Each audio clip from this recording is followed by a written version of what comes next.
Radio Publique Africaine.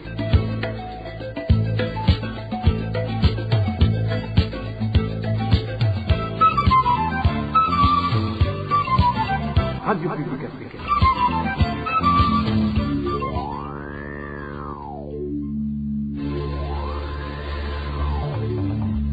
C'est le moment de suivre le journal parlé en français. À la présentation, Émile Nivasumbo. Bonsoir et bienvenue dans le journal du 7 avril 2024. Voici les principaux titres.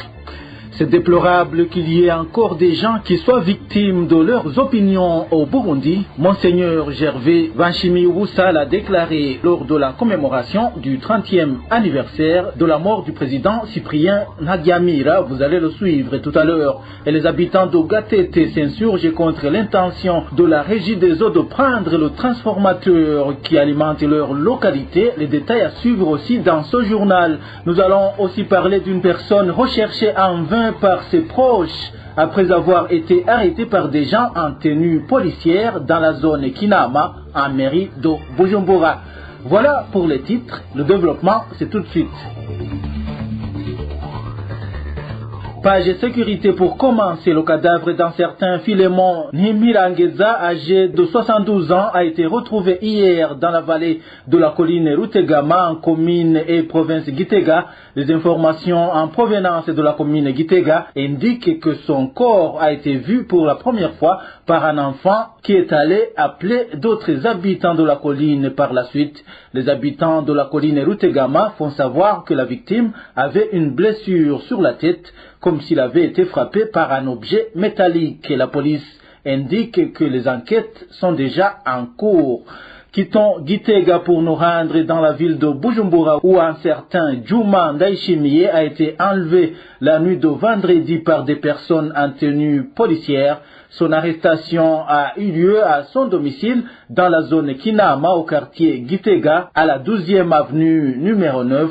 Sa famille alerte pour qu'il ne soit pas tué vu qu'il a été malmené lors de son arrestation. Selon les informations qui nous parviennent, il serait victime d'être un militant du parti CNL, El Agatongwassa, étant donné que jusqu'à présent sa famille n'a été informée ni sur le motif de son arrestation, ni sur le lieu de sa détention. Elle demande que la vie du leur soit épargnée et que, s'il a commis une infraction, soit traduit devant la justice. Rendons-nous au chef-lieu de la province Kirundo à présent, où trois Imbonerakure du parti CNDD-FDD sèment la terreur. Il malmène la population et spolie ses biens. Ces habitants du chef-lieu de la province Kirundo demandent aux autorités administratives d'intervenir. Le point avec Dani Claire, il la trouve. Ces trois Imbonerakure qui sèment la terreur au chef-lieu de la province Kirundo sont nommés Butera, responsable du comité mixte de sécurité dans cette localité, Juma, un mécanicien qui répare les motos, et un certain Youssouf qui fait le métier de taxi-moto. Ces trois Imbonerakure se trouvent souvent avec Pierre Machumi, le responsable des Imbonerakure en commune Kirundo. Les habitants du chef-lieu de la province Kirundo indiquent que ces trois Imbonerakure malmènent les gens et volent leurs biens. Ils sèment la pluie et le bon temps, surtout au chef-lieu de la province Kirundo. Le mois dernier, ces Imbonerakure ont arrêté un homme qui transportait des pagnes sur une moto en l'accusant de faire la fraude. Ils ont confisqué ces pagnes ainsi que la moto. Et par après, ils ont vendu cette moto. Hier, le souffle a confisqué un téléphone d'un homme et l'a vendu. Ce jour-là, les habitants ont voulu les battre dans la localité appelée Kabande, mais la police a intervenu. Ces trois Imbonerakure sont intouchables, ils font ce qu'ils veulent. Les habitants du chef-lieu de la province Kirundo ont une peur panique suite à ces trois Imbonerakure. Ils demandent aux autorités habilitées de trouver une solution à ce problème. Si les habitants voient ces Imbonerakure, ils se cachent parce qu'ils volent des téléphones. Ces trois Imbonerakure sont intouchables, même les autorités le savent. Vraiment, c'est honteux. Ils persécutent la population. Nous demandons à la justice de faire son travail parce qu'ils connaissent ces Imbonerakure. À propos de ces lamentations des habitants du chef-lieu de la province Kirundo, nous n'avons pas pu joindre Viatel Habimana, administrateur de la commune Kirundo, pour donner des éclaircissements. Dans un instant, nous abordons la page politique. RPA. C'est déplorable qu'il y ait encore des gens qui soient victimes de leurs opinions dans un pays qui se veut démocratique et ce qui va à l'encontre des devises des présidents Melchior Ndadaye et Cyprien Ntaryamira. Cela a été annoncé au cours de la célébration d'une messe de ce 6 avril à la paroisse cathédrale Regina Mundi en mémoire de feu président Cyprien Ntaryamira. Monseigneur Gervais Banshimiwubusa, archevêque de Bujumbura, indique que les Burundais devraient tirer les leçons de l'histoire. Suivez plutôt Monseigneur Gervais Banshimiwubusa. Kwaka abantu uburenganzira bwo kuba bakivuga aho bitandukaniye no kubafunga. Priver les gens de leur droit d'expression n'est pas différent de les emprisonner. Lorsqu'on empêche à une personne d'exprimer ses opinions et de faire ce qu'elle veut, même si elle n'est pas encore arrivée dans les 4 murs, c'est synonyme de l'emprisonner. Est-ce que nos administrés en tirent profit ou ils perdent? Le président Cyprien Ntaryamira a été désigné à la tête du pouvoir alors que nous étions dans la crise de certains gens qui pensaient que ce sont les seuls qui sont capables de diriger jusqu'à la fin des temps. Et par conséquent, ceux qui se hasardaient pour changer le pouvoir étaient matés et leurs têtes écrasées. C'est ce que le président Melchior Ndadaye avait refusé, qu'il n'y ait pas de 2 poids 2 mesures et que tous aient les mêmes chances. Président Melchior Ndadaye nico yari yanse ati nta mwana n'ikinono umwe wese naronka amahirwe angana n'ay'abandi. Murazi ko yahavuye abizira n'uyu président Cypriano. Vous savez alors qu'il en a été victime. Le président Cyprien Ntaryamira, aussi son compagnon de lutte politique, avait la même vision de ne pas voir des gens qui sont discriminés ou privés du droit d'expression. Il prônait le sens du dialogue pour trouver des solutions durables aux différents problèmes. Vous savez d'ailleurs qu'il a eu un accident au moment où il rentrait du sommet de la région dans la recherche des solutions stables sur des problèmes visant à retrouver la paix. C'est ce qui s'est passé qui devrait nous enseigner afin de ne pas tomber dans les mêmes erreurs sans le savoir.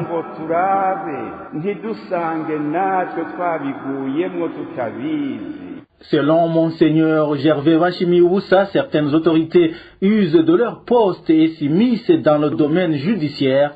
Cet homme d'église trouve que ce groupe de dirigeants cherche enfin à s'éterniser au pouvoir en écartant les autres. Suivez encore une fois Gervais Banshimiwubusa, archevêque du diocèse de Bujumbura. Ababona kandi bakavuga ko agatima ko kugomba kugira umugwi w'abantu wihariza ukigungana ubutegetsi.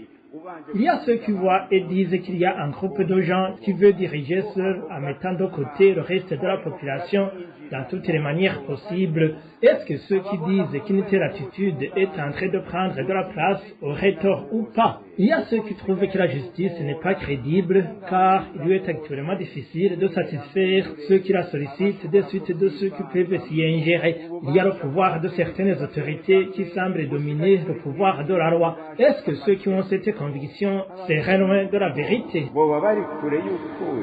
mbega kumengo muri iki gihugu cyacu hasigaye hari abantu amashirahamwe imigambwe mike muri iki gihugu yubahuka kugira ico ikebuye ku mugaragaro. Nous voyons qu'il y a très peu d'organisations ou partis politiques dans ce pays qui puissent critiquer officiellement le régime en place. Quelle en est la signification en matière de leadership?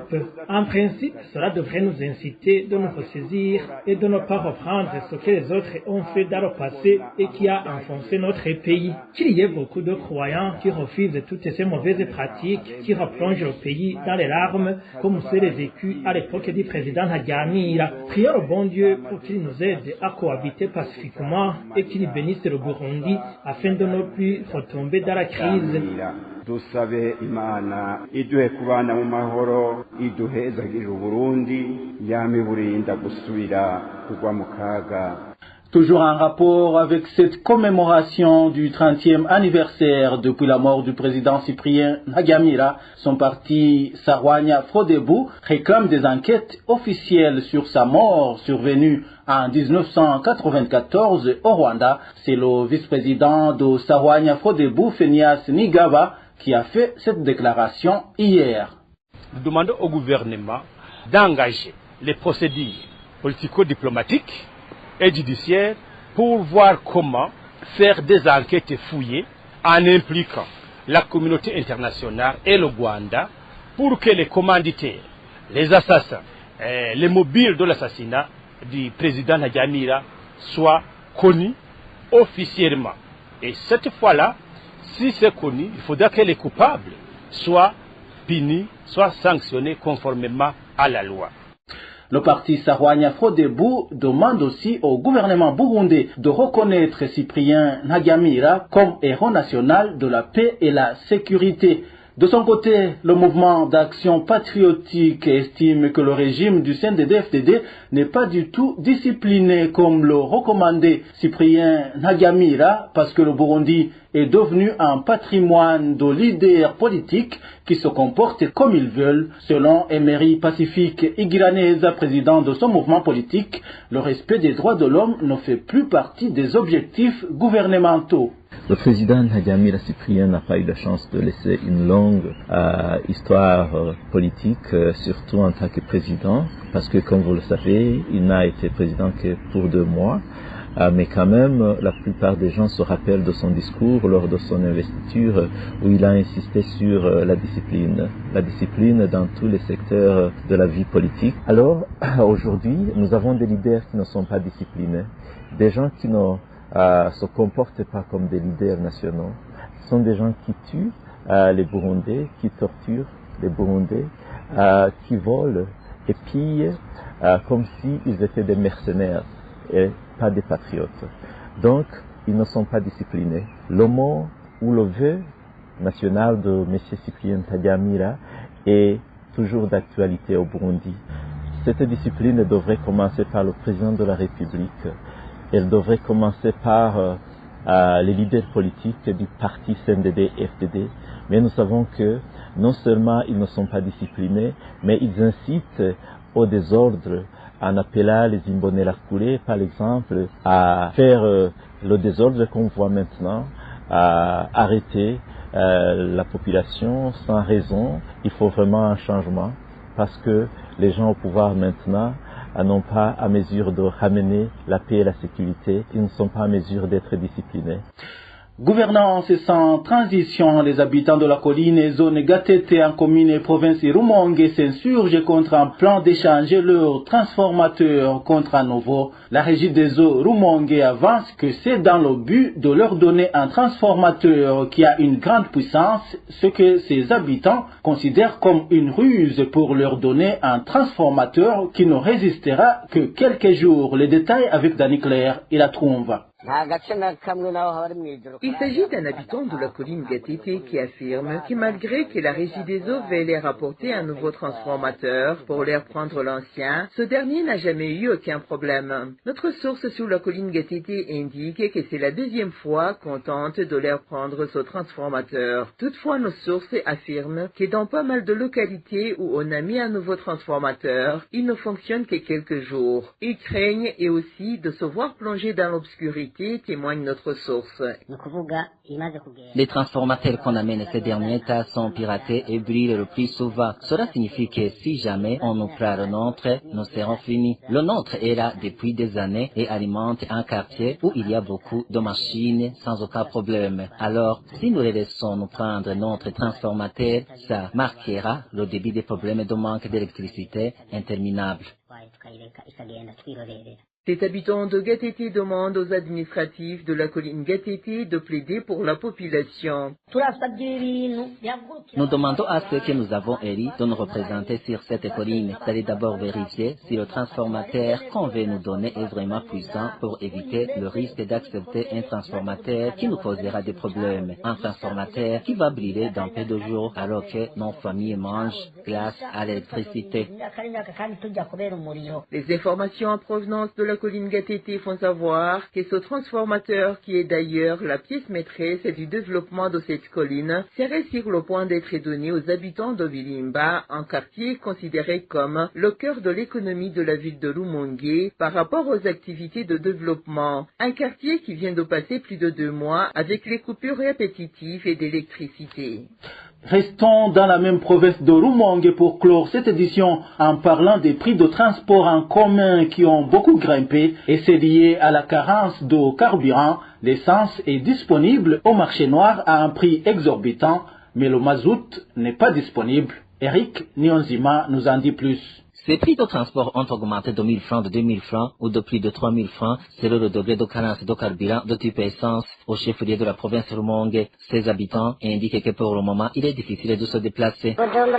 Bujumbura, Rumongue, le prix du ticket passe à 10 000 francs alors qu'avant, le prix était de 6 500 francs. Mais pour le moment, il n'y a pas de carburant. Pour le trajet Bujumbura-Magara, le prix du ticket varie entre 5 000 et 7 000 francs. Pour le trajet Rumongue-Nyanzarake, le ticket passe à 7 000 francs.